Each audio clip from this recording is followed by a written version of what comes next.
मैं आपकी यज्ञ से प्रसन्न होकर प्रकट हुआ हूँ और मुझे ब्रह्मा जी ने यहाँ पर भेजा हुआ है।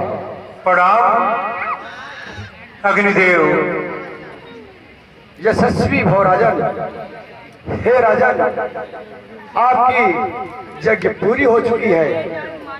आओ तो हो चुकी यज्ञ पूरी राजन, खुशियों की बेला आई है, खुशियों की बेला आई है। ये पायस फल चतुरानन ने मेरे द्वारा भिजवाया।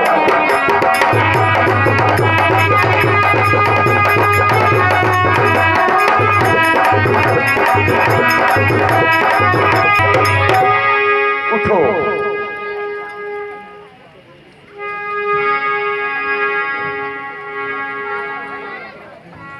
हे राजन, यह पायस फल है और इसे आप तीनों रानियों में बराबर बांट देना और आपको मैं 4 पुत्र होने का वरदान देता हूँ।